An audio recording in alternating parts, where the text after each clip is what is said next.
There used to be a rectory on the border between Essex and Suffolk that earned a name no building should deserve. It stood on a short lane with hedgerows nearby, the most haunted rectory in England. That statement, repeated in newspapers, on the radio and in pubs throughout the country, stuck to Borley Rectory like a stain that wouldn't come off. For those unfamiliar with the term, a rectory is the official residence provided for a rector or parish priest by the Church of England. These buildings served as both family homes and centres of parish administration, typically situated near the church the clergyman served.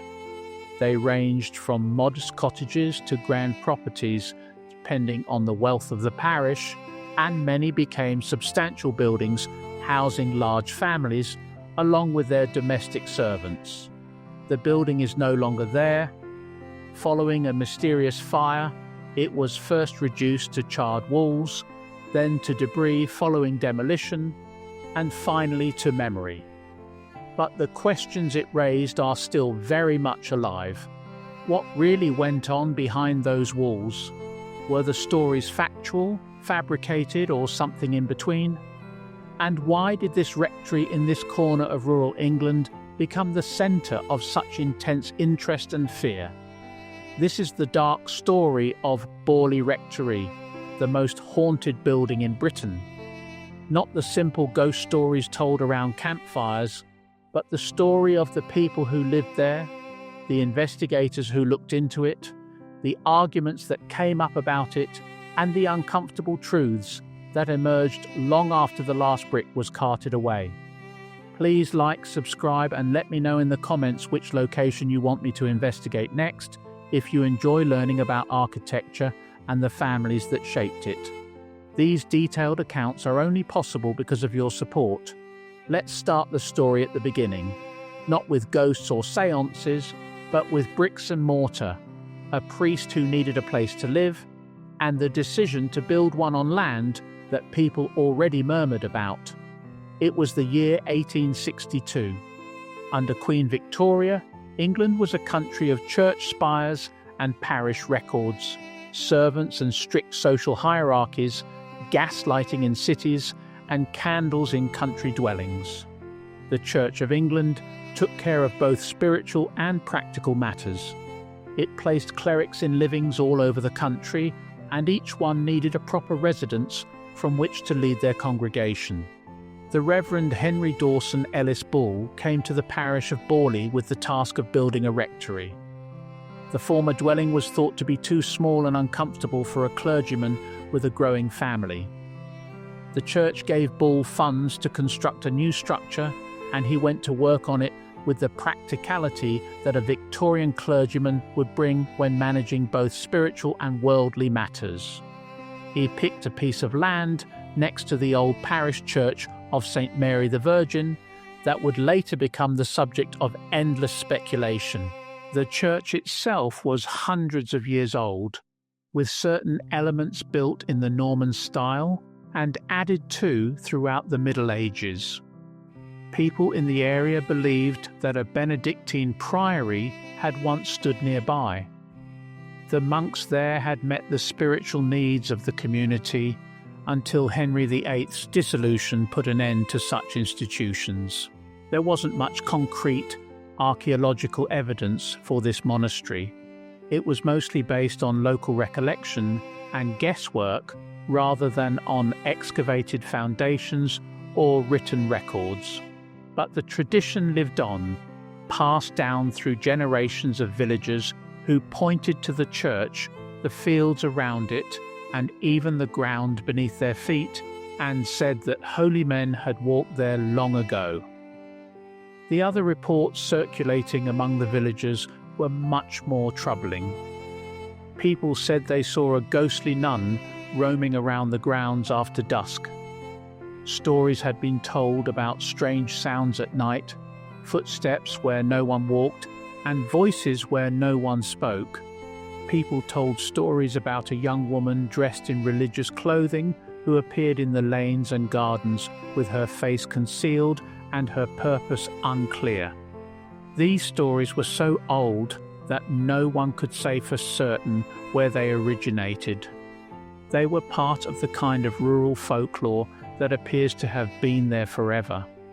Grandparents told them to grandchildren, they were recounted at harvest suppers and winter gatherings, and they were woven into the community's sense of its own geography. The story that accompanied these sightings was both romantic and tragic. According to the legend, a nun from a nearby convent had fallen in love with a monk from the local monastery. They had planned to run away together and break their holy vows for earthly love, but they were discovered before they could escape. They killed the monk. The nun was bricked up alive inside the walls of her convent. This punishment coupled death with eternal imprisonment, a physical representation of the spiritual prison she had tried to escape. The story said that her ghost still walked the grounds, forced to travel the road she thought would lead to freedom. It's not known whether Reverend Bull knew these stories when he chose the site. Perhaps he thought these were merely superstitions that an educated clergyman versed in scripture and Victorian rationalism shouldn't believe. He might not have heard them at all, being new to the parish and not yet acquainted with all of its history. Perhaps he knew about them and chose to dismiss them, confident that the church's authority and the solidity of brick construction would put an end to any lingering talk of restless spirits. The workers who dug the foundations and laid the bricks probably knew. Their ancestors had lived in the area for generations. They learned about the land from their mothers and knew that some places carried a weight that couldn't be explained by religion or science. The records don't say what they thought when they erected walls on land that the community already felt uneasy about. Their names, like those of many others who built the grand and famous buildings of England, have mostly disappeared from the written record. The rectory that rose from the Essex clay wasn't pretty. Built in the Victorian Gothic style, it was a red brick structure that was more functional than beautiful. It was designed to accommodate a large family, and the servants needed to run a household at that time. The building spread out in an irregular fashion, with gables and projections that made its shape look strange against the flat Essex landscape. The grand country properties of earlier ages possessed a sense of harmony and balance that was missing from this one. This was functional architecture, built to serve a specific purpose rather than to please the eye or lift the spirit. The layout of the rooms reflected the strict social divisions of Victorian households. The family lived in the main rooms. They had a drawing room for entertaining guests, a dining room for meals, a study for the Reverend's work, and bedrooms on the upper floors arranged in order of age and importance. The servants had their own quarters, stairs and hallways that allowed them to move about the rectory without crossing paths with their employers unless required for service. The kitchen was positioned so that cooking odours and heat wouldn't penetrate the living rooms. Horses and carriages were kept at the stables. The gardens contained both decorative and practical plants. There were lawns for leisure and beds for flowers and vegetables. As the Bull family grew larger, they added extensions to the original building. New wings sprouted from the central block. The Reverend and his wife had 14 children, which was a substantial number even for a rectory, so they needed additional bedrooms. Each extension had its own peculiarities, settling and shifting as new construction met old, and its own collection of sounds, drafts, and oddities that would eventually be viewed through supernatural spectacles. The Reverend Henry Dawson Ellis Bull performed exactly what a Victorian parish priest was expected to do. He and his wife lived in the rectory with their large family, which filled the rooms with the chaos of any busy household. The number of servants who cooked and cleaned varied with the family's needs and fortunes. Governesses taught the children the accomplishments proper for their social class. The children played in the gardens and fields, growing up in the peculiar isolation of rural parsonage life. Their father's ministry connected them to the village, but their social standing set them apart. The Reverend attended to his parishioners in the steady manner that Anglican parish ministry demands. Baptisms marked new beginnings, marriages blessed unions, funerals laid the dead to rest. The old church next to the rectory was a place where villagers gathered for Sunday services. Its stones had absorbed the prayers of many centuries. The Reverend visited the sick, offered counsel to those in need, administered the sacraments, and performed all the small duties that kept the community connected to the church. His life wasn't glamorous, but it was meaningful. It was rooted in a place and a purpose that gave the years significance as they passed. For the first few years, perhaps even the first few decades, the rectory functioned as intended. A dwelling for a family, a gathering place for the parish. The creaking floors and draughty windows were merely the normal problems of a large old building settling into its foundations and adjusting to the weather. The Bull children grew older. Some remained in the area while others moved away to establish careers and families. The servants came and went, replaced when they moved on to other positions or grew too old to work. The seasons turned and each brought its own demands for the building and gardens. But even in these early years, whispers began behind closed doors. Servants reported strange occurrences that most households would dismiss, but in a building that was already talked about, they took on greater weight. Footsteps were clearly heard in empty corridors, but when investigated, no source could be found.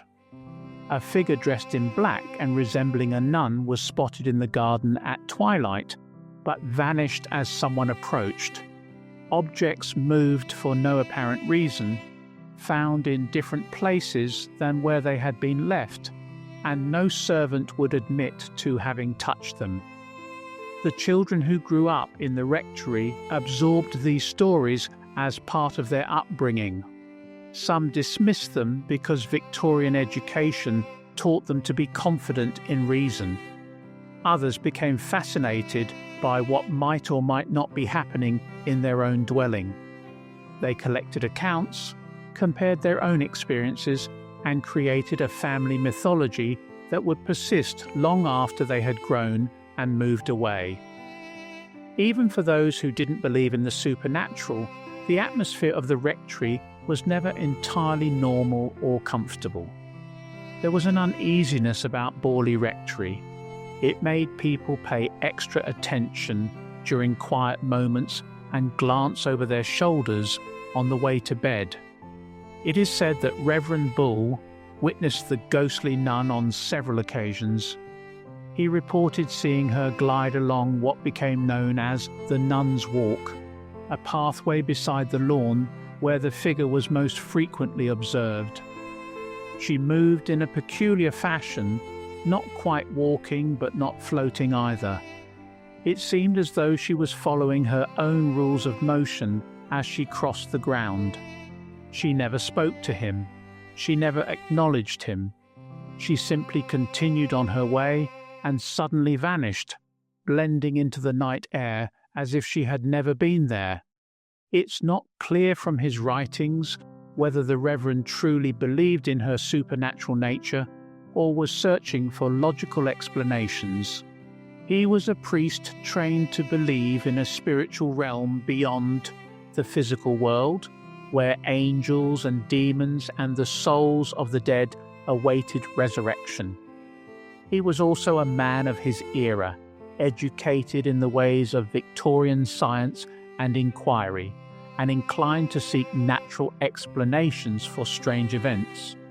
It appears he was keeping both possibilities open, neither fully accepting nor rejecting the ghostly explanation.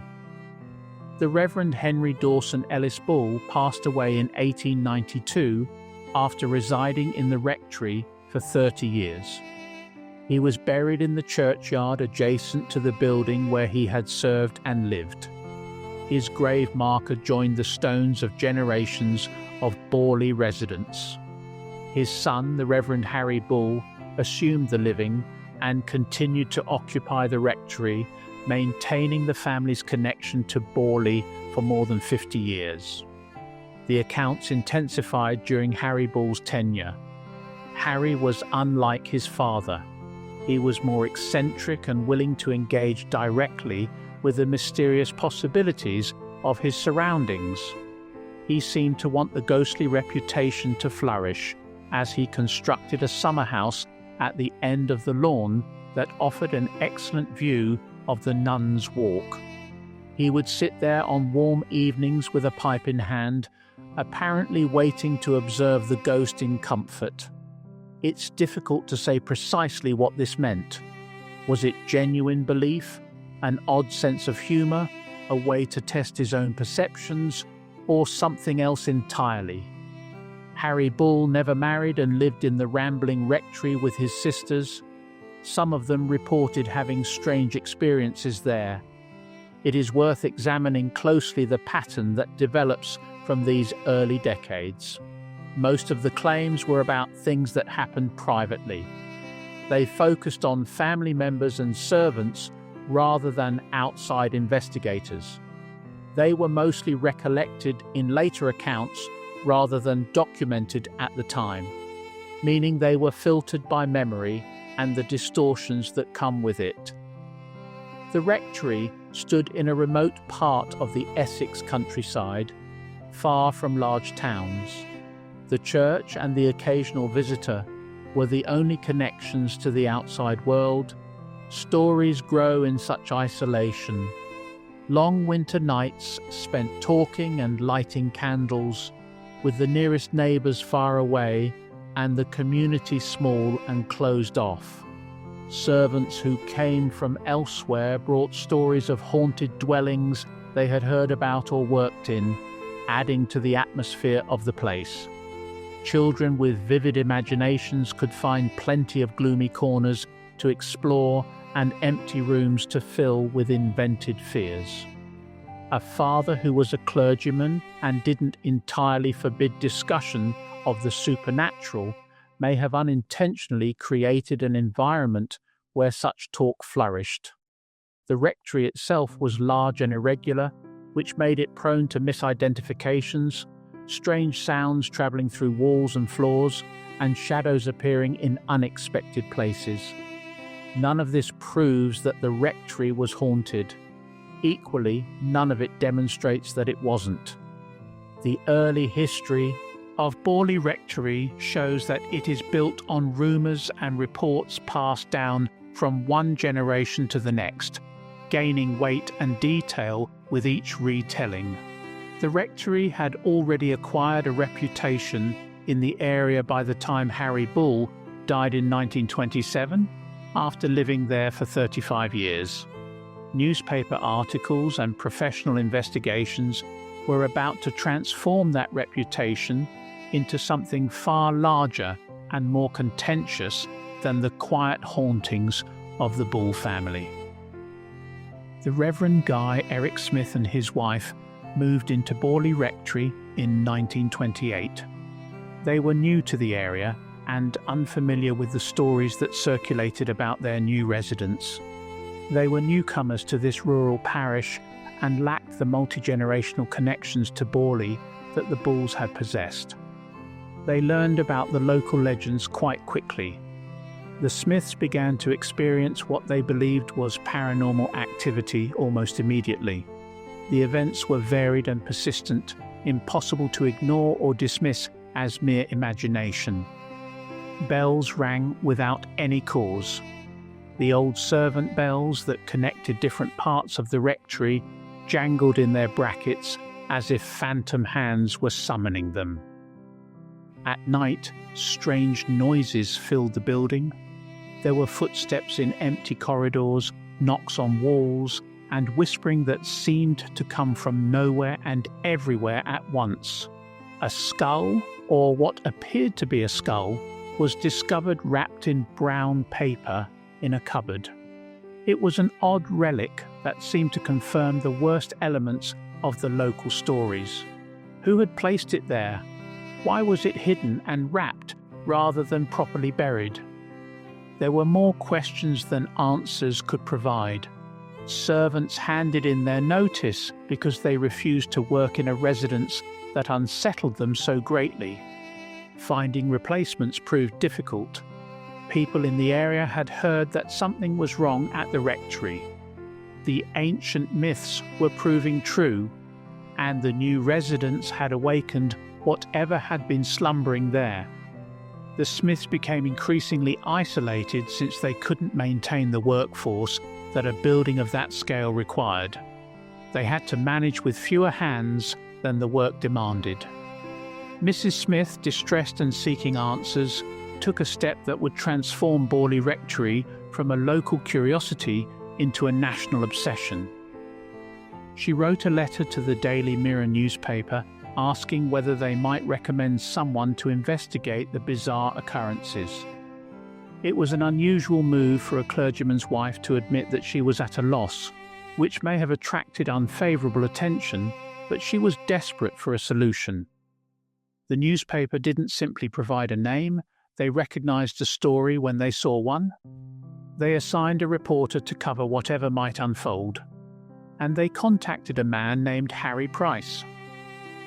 Harry Price was not a clergyman, a scholar, a scientist in the conventional sense, or a believer in spiritualism.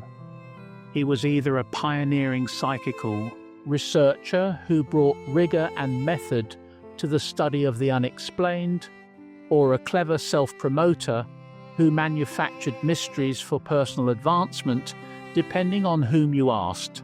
Price was born in London in 1881 to a paper manufacturer.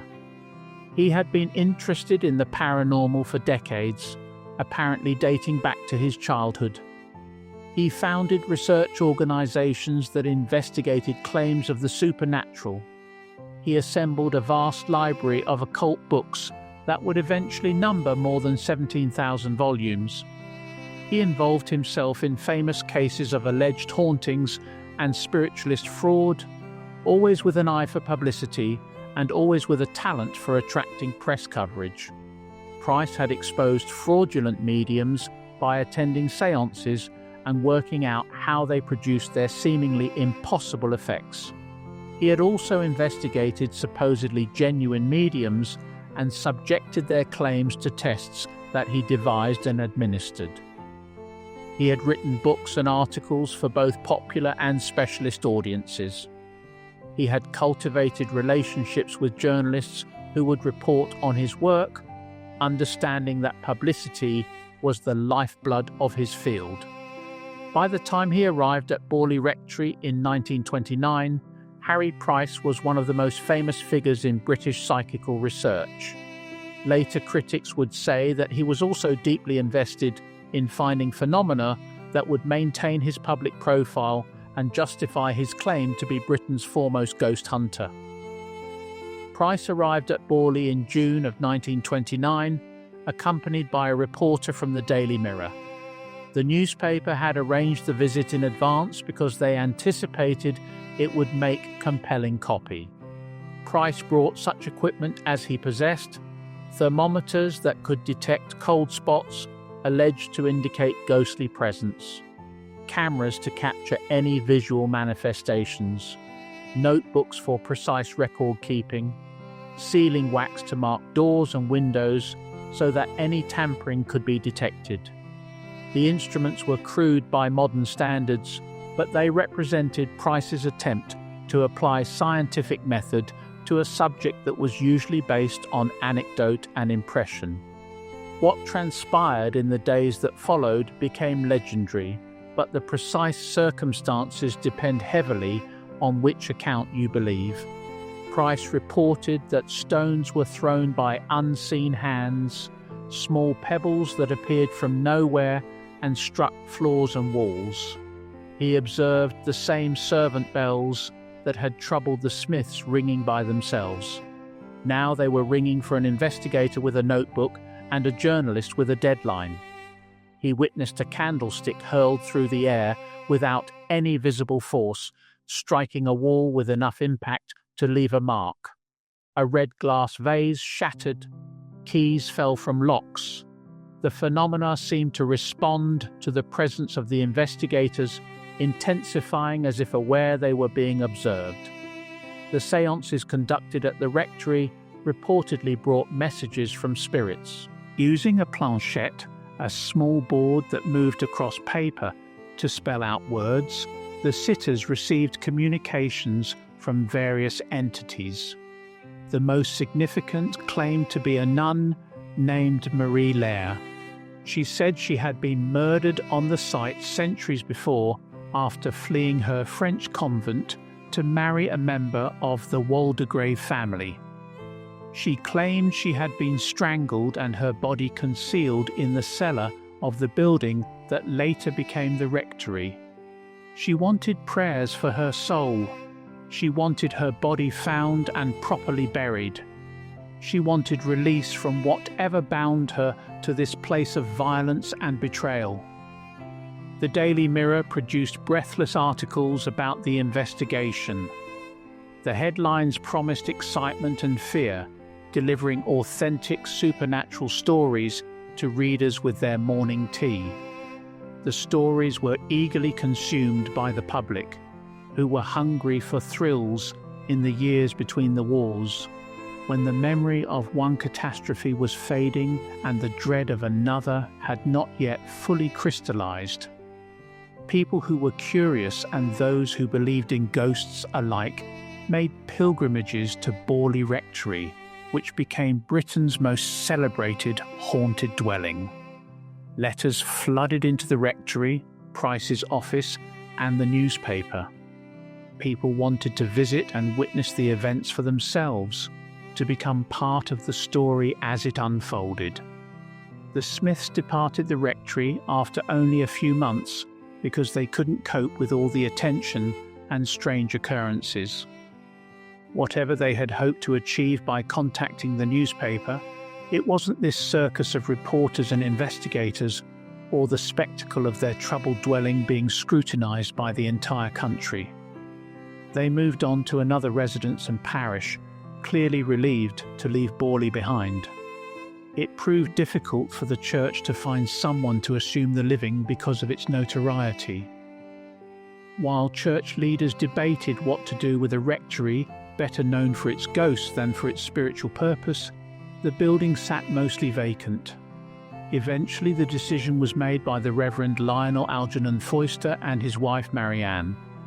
They arrived in October of 1930 and remained at the rectory for over 5 years before leaving, damaged in health and spirit.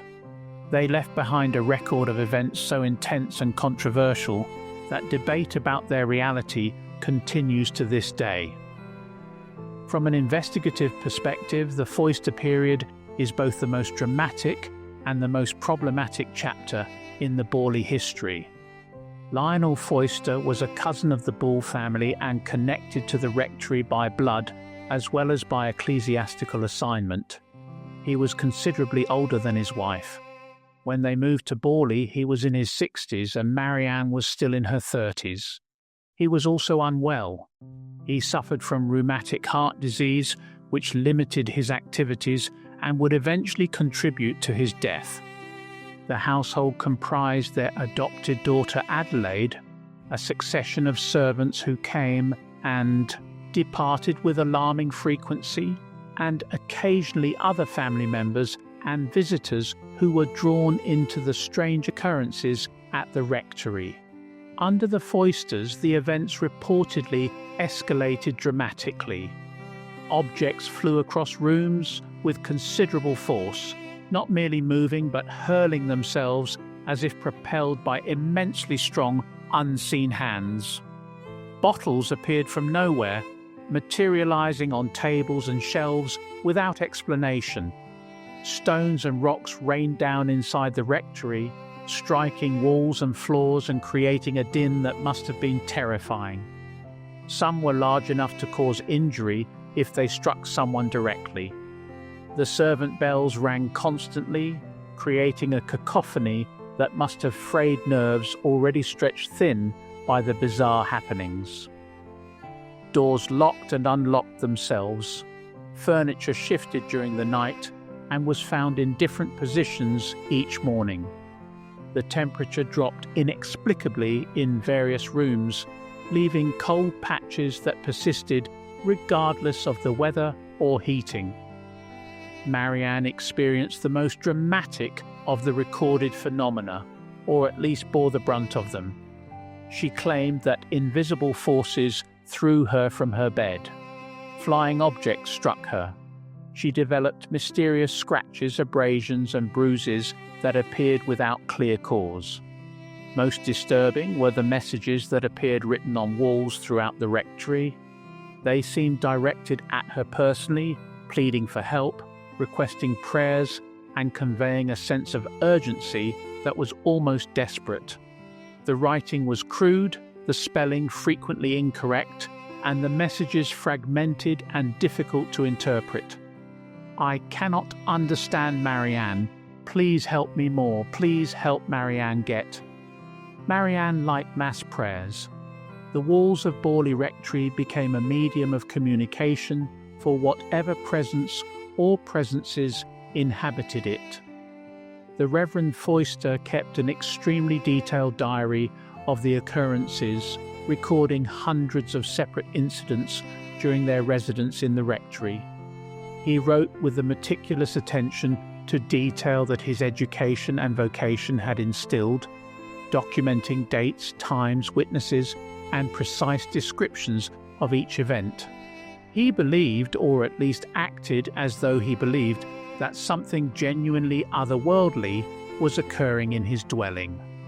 He sought assistance from various quarters, including the bishop, other clergy, and even attempted exorcisms that succeeded temporarily but never permanently. He was a man troubled by the unknown and struggling to fulfill his pastoral duties whilst his own residence defied explanation. But even during this period, doubts crept in. Visitors observed that the most striking phenomena tended to occur only when Marianne was present. The disturbances diminished or ceased entirely when she was away from the rectory. They resumed with full intensity upon her return. This pattern was too consistent to ignore and too suggestive of a connection that went beyond coincidence. The strange occurrences seemed to follow Marianne rather than inhabiting the building itself. There were difficulties in her marriage to her much older husband, and several people noticed them but couldn't properly explain them. There were rumours of affairs, deceptions, and a young woman trapped in a remote rectory with a sickly clergyman and a handful of servants. Perhaps she was fabricating events to inject excitement into the tedium of rural parish life. Others suggested that the writings on the walls with their pleas for prayers, masses and help were written by Marianne herself. No reliable independent witnesses ever observed the objects flying through rooms. They were only discovered after the fact, and their trajectory was inferred rather than witnessed. Some investigators who visited the rectory during the Foyster period left with suspicions. They noticed that the accounts didn't always align, that certain details changed as they were recounted, and that some events seemed to occur at opportune moments. Others remained convinced that something genuine was happening. They believed that no amount of deception could explain the volume and severity of the reported events, whatever questions there were about Marianne's involvement. The arguments about the Borley case were already beginning, with different observers reaching different conclusions about the same evidence. Harry Price returned to investigate during the Foyster period, but he found himself frustrated. Initially, Reverend Foyster welcomed Price, but then began to doubt Price's motives and methods. He resented the publicity that Price attracted and how his dwelling had become a spectacle for reporters and ghost hunters. Marianne was evasive and unwilling to participate in the kind of controlled testing that might confirm or deny her role in the phenomena. The phenomena themselves, which the Foysters reported in such vivid detail, proved difficult to document. Price was frustrated because he was certain something was occurring but couldn't determine what it was. The Foysters departed in 1935. The Reverend Lionel was ill, the marriage appeared to be failing, and the rectory was left to decay behind them. Lionel Foyster would die in 1945 without ever publicly explaining what he believed about the strange events he had witnessed. Marianne would marry again, change her name, and live for many more years. She would occasionally give interviews that seemed to both confirm and deny the reality of the Borley haunting. Her testimony remained elusive to the end, difficult to pin down, and not providing the definitive conclusions that investigators were seeking. The church put the rectory up for sale because they were having difficulty finding another priest who would reside there. The building had become a burden since its notoriety outweighed its usefulness, and the cost of maintenance exceeded the value of the parish residents. Captain William Gregson purchased it after considerable difficulty and intended to convert it into flats. Captain Gregson would only remain there briefly before the fire that would ultimately destroy the rectory as a standing structure. Before that fire, though, Harry Price made one final ambitious effort to study Borley scientifically. In 1937, Price rented the rectory from Captain Gregson for a year and recruited a team of observers to monitor it constantly. The experiment was intended to be rigorously scientific, following protocols that Price had developed over many years of psychical research. Observers logged in and out to maintain a record of their hours.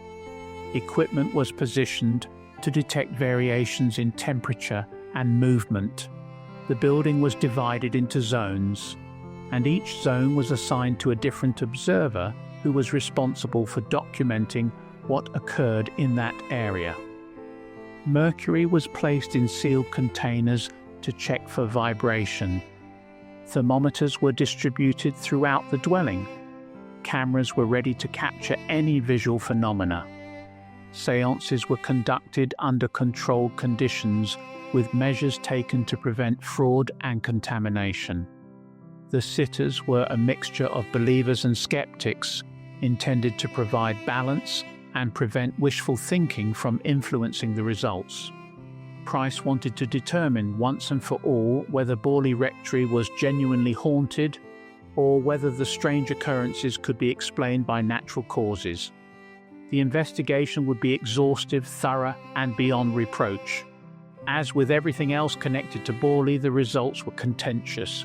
Price and the observers reported numerous incidents. Objects were displaced from their recorded positions. Events occurred that seemed to defy natural explanation.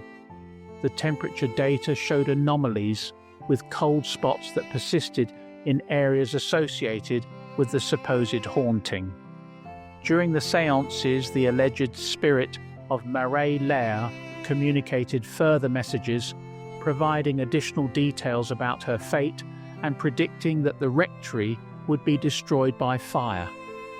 She also said that her bones would be discovered buried beneath the floorboards, physical evidence that would confirm the supernatural narrative. Skeptics, both then and now, argued that the conditions weren't truly controlled in the strictest scientific sense. Price himself was frequently present for the most spectacular incidents, raising questions about whether he might have influenced their occurrence or interpretation. Several observers later modified or qualified their statements, suggesting that the atmosphere of expectation had affected their perceptions. The protocols that appeared so rigorous on paper were difficult to maintain in practice, since there were gaps in coverage and opportunities for contamination that a determined skeptic could exploit. The documentation from this period is extensive but inconclusive. Price recorded the investigation in great detail, filling pages with logs of incidents and statements from observers. But the details frequently raise as many questions as they answer. Why did some observers report certain events when others who were present at the same time did not? How were the sealed mercury containers monitored, and what would constitute proof of disturbance? Were the thermometers calibrated properly, and could natural causes explain the temperature variations? Price's meticulous record invited the scrutiny that would later undermine his conclusions. On the night of the 27th of February 1939, fire destroyed Borley Rectory. Captain Gregson claimed that an oil lamp was accidentally knocked over whilst he was sorting through books in the hall. The flames spread rapidly through the old building, seizing upon the timber that had stood for decades and racing down corridors and up staircases.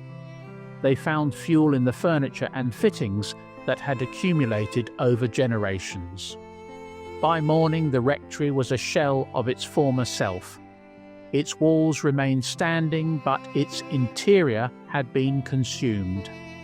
Its windows were empty sockets, and its roof had collapsed into the blackened ruins of its upper floors.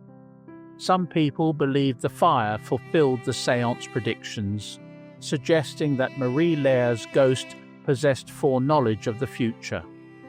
Others pointed out that the prophecy had named a specific date, and that the prediction had been vague enough to apply to any fire that might occur in the coming years. Some suspected arson because Captain Gregson was experiencing financial difficulties and the building carried substantial insurance. The inquiry into the fire's cause was neither thorough nor conclusive, so the question of its origin remains as uncertain as so many other aspects of the Borley story. The ruins stood for several years, casting a jagged silhouette against the Essex sky. They attracted visitors who clambered into the wreckage, searching for supernatural souvenirs or hoping to glimpse the ghostly nun among the collapsed walls.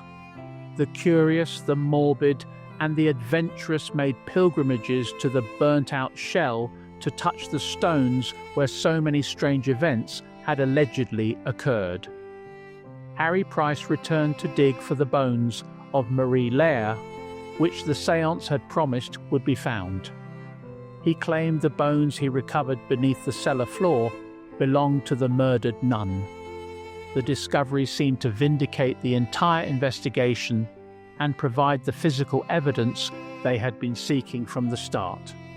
A woman had been killed and buried here, and her spirit could not rest until her remains were located and properly interred. The story seemed complete, the mystery solved, and the ghost explained. Critics argued that Price had been left alone with the site during the excavations, that the bones might have come from anywhere, and that the chain of evidence required to establish their authenticity had already been broken.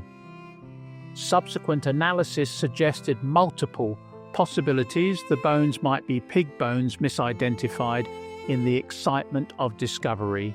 They might be human remains interred long ago for reasons having nothing to do with a murdered nun. They might be fragments deliberately planted by Price or someone close to him so that they could be found, as the narrative seemed to require for its conclusion. The bones proved nothing, only that something could be found, which was tantalizing but unhelpful. In 1944, Borley Rectory was finally demolished. The bricks were salvaged for use elsewhere, the ground was cleared and levelled, and the building disappeared from the Essex countryside. All that remained was the small parish church of St. Mary the Virgin. It had stood beside the rectory for centuries and continues to serve its parish today. The stories remained, along with the interminable arguments about what truly happened within those walls that no longer exist. In the years that followed, Harry Price wrote 2 books about Borley. The first, The Most Haunted House in England, appeared in 1940 and presented the case as largely authentic, evidence for survival after death and the persistence of human consciousness beyond the grave. The second, The End of Borley Rectory, appeared in 1946 and documented the fire, the demolition, and the excavation. It presented the discovery of the bones as vindication of the investigation's methods and conclusions. Both books were bestsellers, consumed eagerly by a public hungry for mystery and wonder during the hard years of war and its aftermath. Both established Borley as a famous haunted location, perhaps the most haunted in England and possibly the world. Both books also drew criticism, with some alleging that Price had fabricated evidence, exaggerated accounts, or even committed outright fraud. The criticism came from various quarters. Other psychical researchers questioned his methods and his conclusions. Journalists who had covered the story found inconsistencies in the accounts. Witnesses from the 1937 investigation either changed their stories or withdrew their earlier statements. The edifice that Price had constructed seemed to shake when examined closely, as if its foundations weren't as solid as they had appeared. The harshest criticism came after Price's death in 1948. The Society for Psychical Research, a respected organization that had previously collaborated with Price and published his work, conducted an investigation into his claims about Borley. The inquiry was led by researchers who had access to Price's papers and archives. This meant they could examine the original documents rather than relying solely on his published accounts. Their report, published in 1956, was damning. They concluded that many of the phenomena could be explained by natural causes. The stone throwing could have been done by someone, either deliberately or accidentally. The bells could have been rung by someone hidden from view or by vibration. The temperature variations could be the normal fluctuations of a drafty old building rather than supernatural cold spots. They accused Price of being at best gullible and at worst dishonest. They argued that he had manipulated evidence, suppressed contradictory testimony, and prioritized sensation over genuine investigation.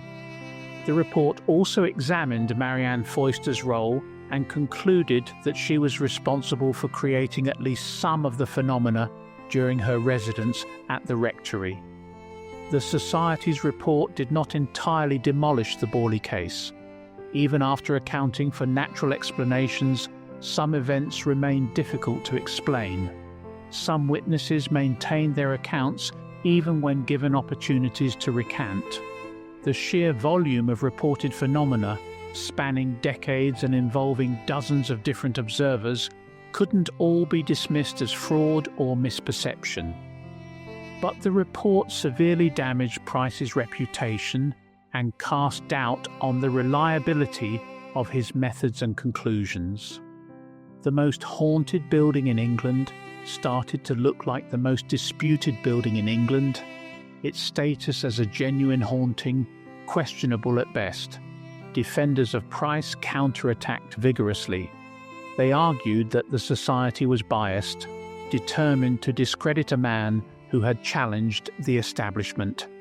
They claimed the society applied standards of evidence that no investigation could meet. They pointed to witnesses who had maintained their stories, to phenomena that couldn't readily be explained away, and to the bones found in the cellar that seemed to confirm the seance predictions. The debate over Borley Rectory raged for decades, with books and articles appearing on both sides, each claiming to offer the definitive truth.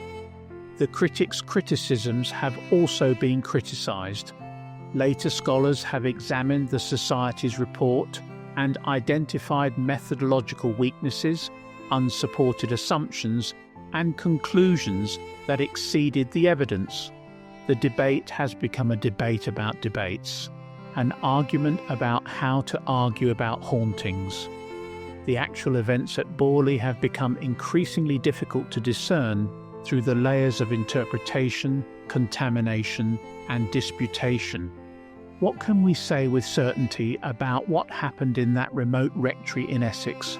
Not as much as either believers or skeptics would prefer. The early phenomena reported during the Bull family's residence are based largely on later recollections rather than contemporary documentation. They might be accurate memories faithfully recalled despite the passage of time. They might be memories altered by subsequent events and the power of suggestion. They might be stories that evolved over time, accreting details that weren't part of the original experiences. We cannot be certain which interpretation is correct. The evidence is too thin, too filtered, and too distant. The Smith period is better documented, but it was brief and heavily publicized from the outset, creating opportunities for both genuine observation and manufactured excitement. Once the Daily Mirror became involved and Harry Price arrived with his cameras and thermometers, the investigation was compromised by the attention it received. How do we separate what would have happened anyway from what happened because investigators and reporters were present, whether deliberately or accidentally? We lack the evidence to answer the question. The Foyster period is the most dramatic but also the most problematic. Marianne Foyster's role in the events remains highly suspect since the pattern of activity is too closely correlated with her presence to be coincidental. Her later life, during which she remarried under a different identity and experienced numerous legal and personal difficulties, did not help her credibility as a reliable witness. We cannot simply conclude that the Foyster period was a hoax. Reverend Lionel Foyster was clearly not complicit in any deception. Other witnesses reported phenomena that didn't involve Marianne directly.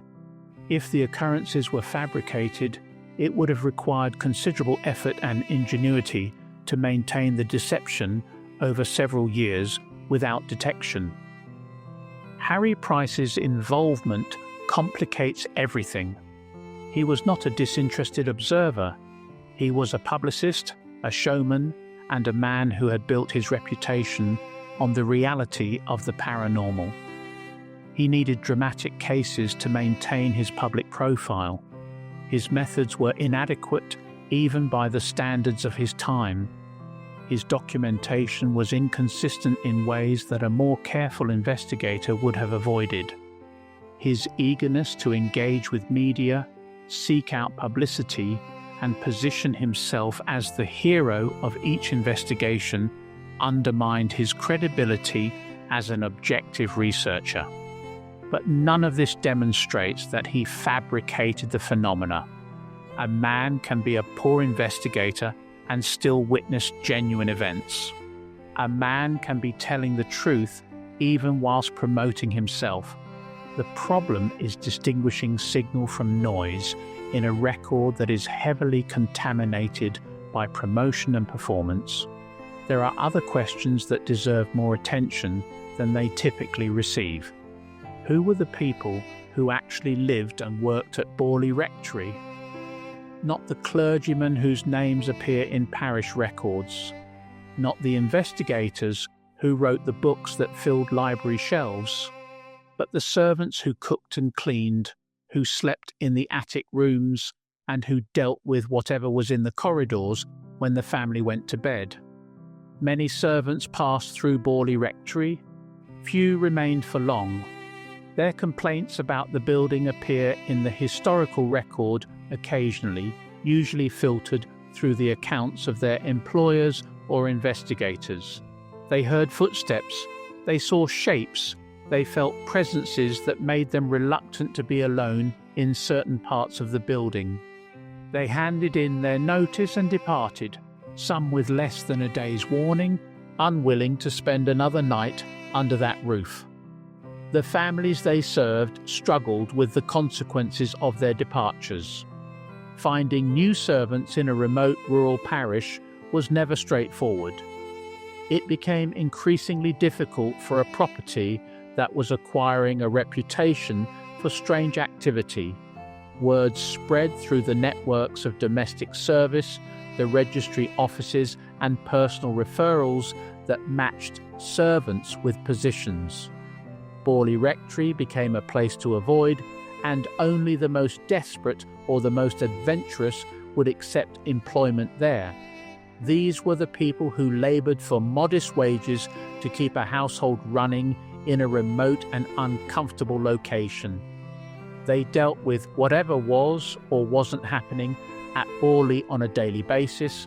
Their experiences, real or imagined, were appropriated by others and woven into narratives they had no control over.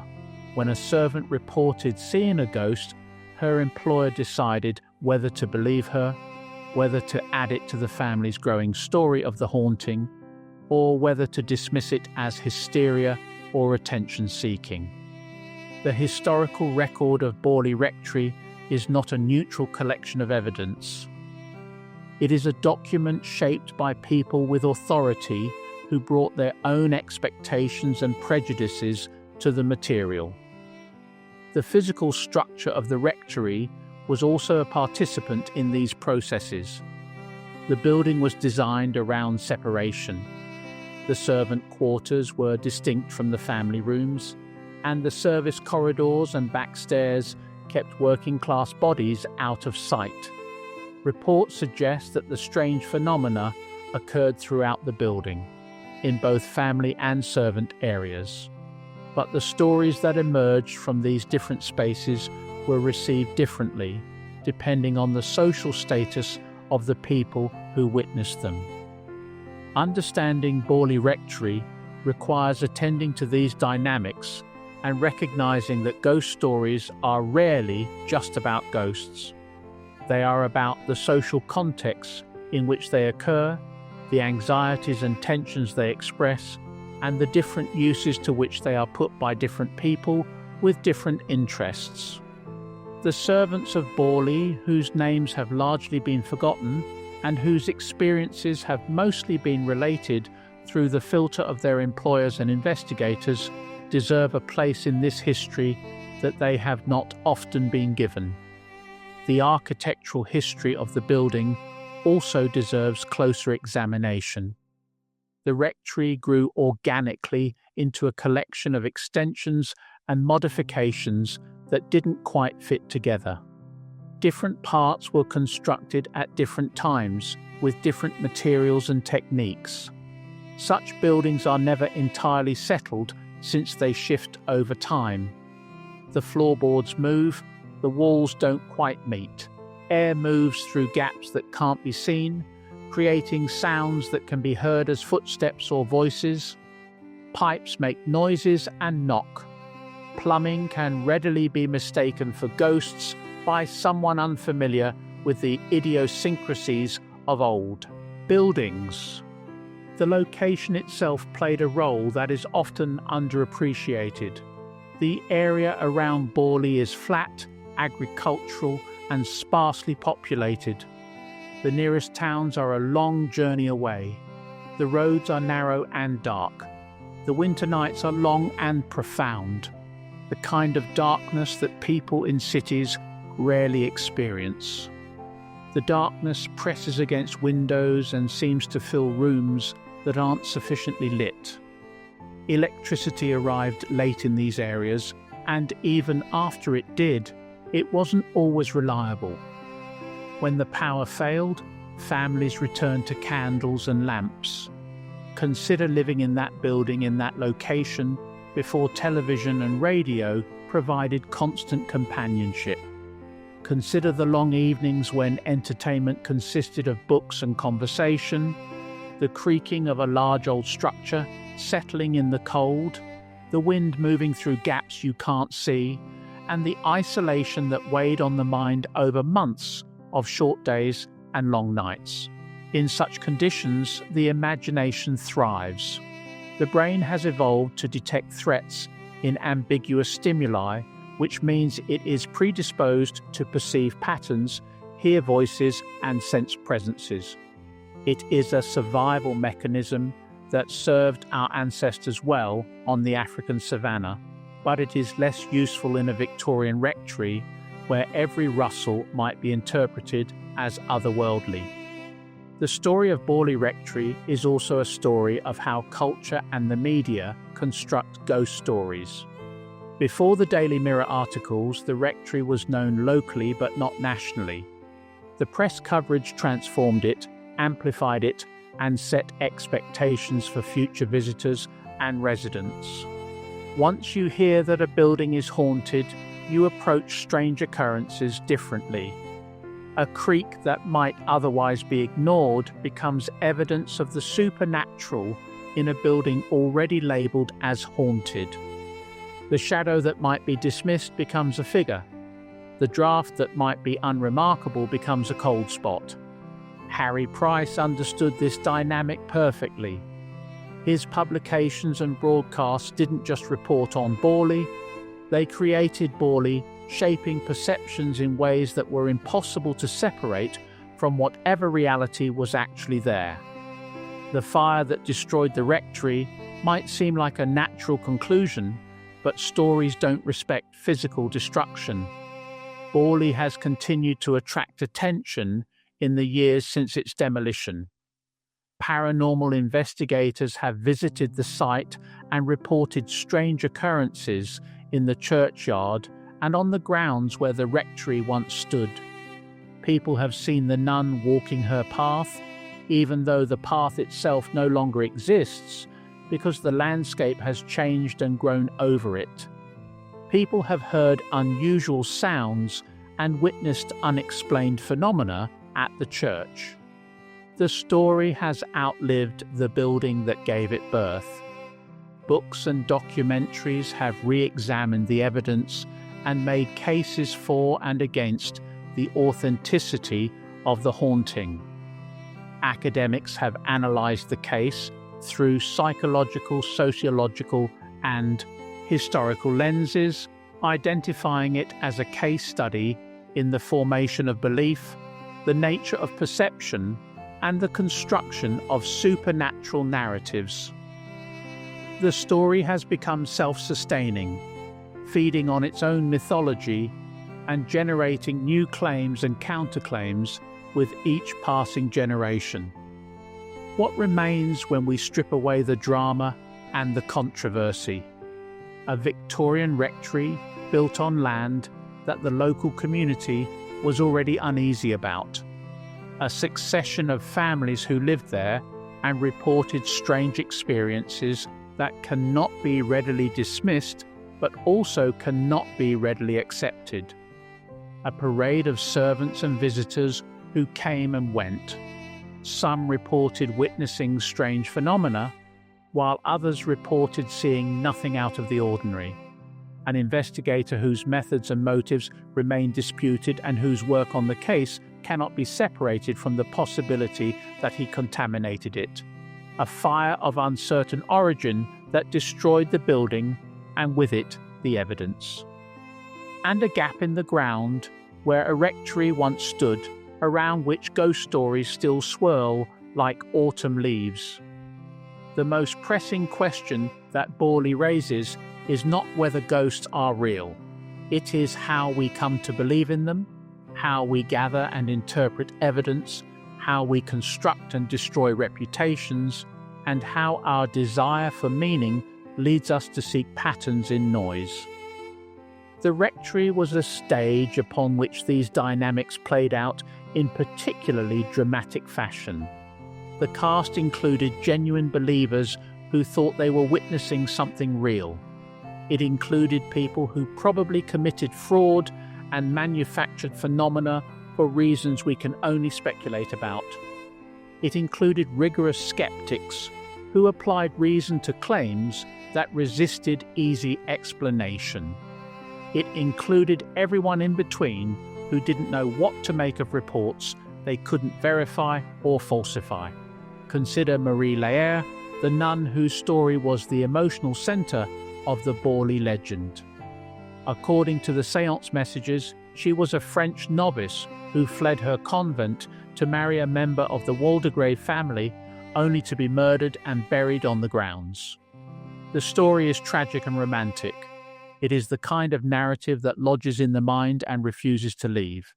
It gives the ghost a name and a history that makes her sympathetic rather than frightening, and it explains why she haunts. There is also no documentary evidence for the story. There are no records of a Benedictine monastery at Borley during the relevant period. The Waldegrave family is real and has connections to the area, but there is no evidence of their involvement in the murder of a nun or a scandalous elopement. No French religious archives from the period mention the name Marie Laire. The legend appears to have originated entirely from séances conducted under Harry Price's supervision, with no independent corroboration. This doesn't mean the story isn't true in some sense that transcends conventional evidence. Perhaps spirits communicate truths that leave no paper trail. Perhaps the historical records are incomplete, the relevant documents lost or never created. Perhaps the séance accessed genuine information through means that bypass ordinary documentation. But it does suggest that the Marie Laire narrative is built on the kind of unverifiable claim that characterizes much alleged supernatural evidence. We are asked to believe, which is a request that can be dangerous because it can lead to accepting things without proof. The bones found beneath the cellar pose similar difficulties. Even if we accept that human bones were genuinely discovered, which some researchers dispute, there is no chain of evidence connecting them to a murdered nun from centuries past. They could be anyone's. Plague victims buried hastily during one of the epidemics that swept through England. Former occupants of the site whose burials were forgotten. Someone whose remains were disposed of during an era when people were less scrupulous about such matters. There are no evidentiary bridges linking bones to murdered nun to supernatural entity. And yet the sheer weight of testimony is difficult to dismiss entirely. Many people reported strange experiences at Borley Rectory over many decades. Some were predisposed to believe in ghosts before the first lamp was lit. Some were demonstrably unreliable, their accounts later changed or revealed as false. Some may have lied for reasons that made sense to them at the time, whether for personal gain or sheer mischief. But all of them, every servant who handed in their notice and left rather than spend another night in that building, every visitor who came and went disturbed by what they saw, heard, or felt, every family member who maintained decades later that they had experienced phenomena that defied explanation.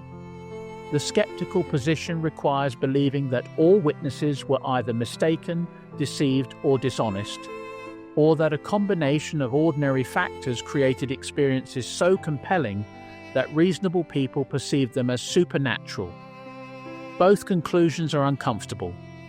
Neither fits the evidence without stretching and special pleading. The most honest assessment of Borley may be the least satisfying. Something happened there. The weight of testimony is too consistent over too long a period to be dismissed as pure invention. The patterns of activity, whatever caused them, were real enough to drive servants from their positions and families from their dwelling. But what that something was remains unknown, buried under layers of interpretation, contamination, and dispute.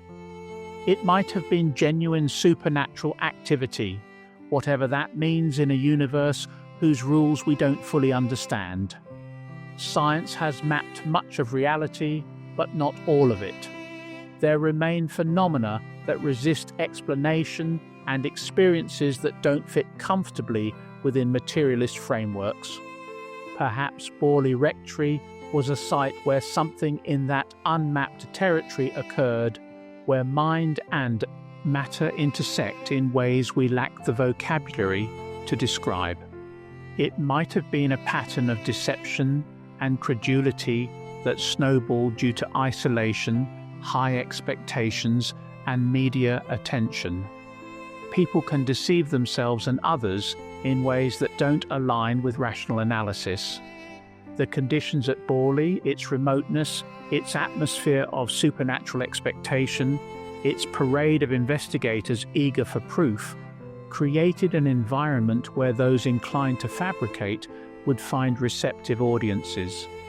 It might have been natural events misinterpreted by people primed by cultural context to see ghosts. The building was old and drafty, full of sounds and movements that could be misread.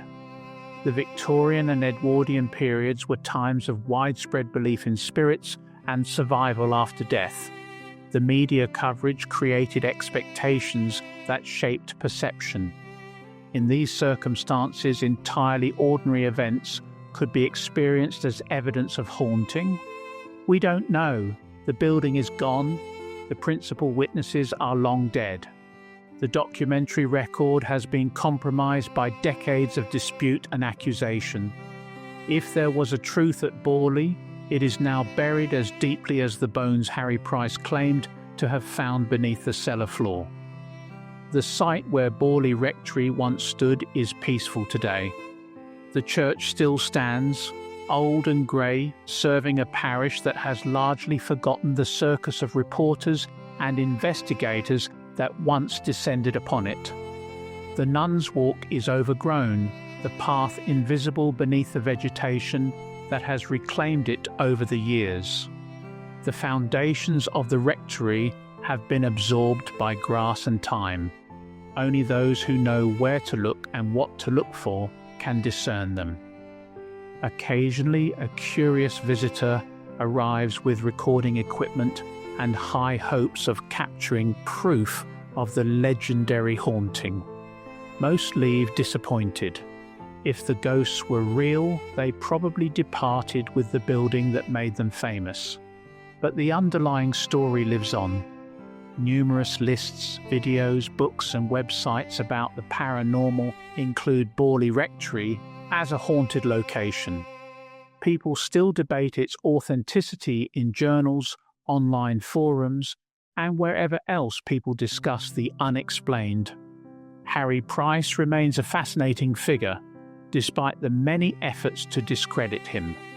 Some view him as a champion of genuine inquiry into the unknown, whilst others see him as a fabricator who manufactured evidence to serve his own interests. The name Borley carries resonance far beyond the small corner of English countryside it represents. What lessons can we draw from the story? Perhaps that people yearn to know more about the world than what they can touch and measure. Perhaps that our hopes and expectations make us susceptible to deception, both individually and collectively. Perhaps that the boundary between fact and fiction is more porous than we would like to believe, particularly when the stakes are high and the evidence is ambiguous. The dark history of Borley Rectory is more than just a ghost story. It is a narrative about belief and doubt, evidence and the lack of it, and how we construct stories to explain what we cannot understand.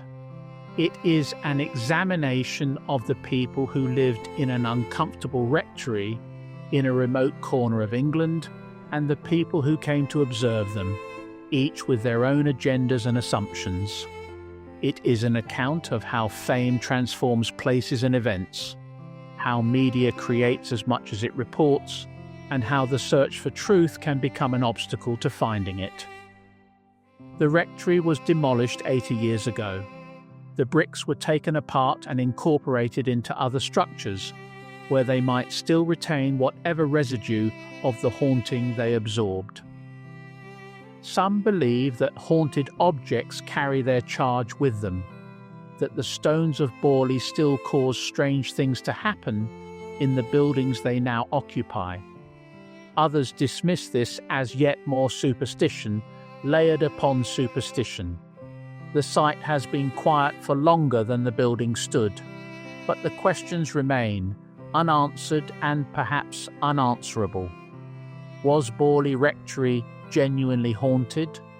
Was it an instance of fraud and gullibility dressed up as something supernatural? Or was it something more complicated, something that doesn't fit neatly into the categories of true and false, real and imagined? The answer, if there is one, is buried alongside the bones that were never properly identified, the witnesses who have long since died, and the documentation that may have existed but was lost or destroyed. What we have are fragments, testimony and counter-testimony, claims and refutations, and a great many words circling an absence at their centre. The true legacy of Borley Rectory is its emptiness. Not a ghost, not definitive proof or disproof of the supernatural, but a gap in our understanding that our minds fill with stories. We convince ourselves that the nun still walks, that the murdered woman still seeks justice, that some part of what happened there persists in the land and the air. Or we convince ourselves that it was all fabrication, fraud, and overactive imagination, that there are no ghosts because there cannot be ghosts, and that Borley demonstrates nothing except human credulity. Both narratives are too simple. The truth, as always, is more complicated, more frustrating, and more likely to leave us standing in the ruins, wondering what we actually know, if anything. Please like and subscribe to the channel if you found this investigation useful. These in-depth studies are only possible because of your support. In the comments, let me know which location we should investigate next. Glamis Castle, with its monster and terrible mythology stretching back hundreds of years. The Tower of London, where queens were beheaded and princes were murdered. Highgate Cemetery, with its vampire scares and crumbling monuments. Or perhaps something less well known, an overlooked building with a story that needs to be told. Every building has its shadows. Every habitation exacts its price. We can only glimpse some of the costs that the families who lived at Borley Rectory paid from the records that survive. The investigators paid in reputation, peace of mind and credibility. The servants paid in sleepless nights and lost positions. Even the curious who came seeking thrills paid in uncertainty, in questions that could never be answered, and in experiences they could never fully explain or forget. The rectory is gone. The land remembers nothing. Or perhaps it remembers everything in ways we cannot perceive. If the ghosts are real, they are silent. The fires went out long ago, only the story remains, and there will always be people who want to tell it. Thanks for watching. I'll see you in the next investigation.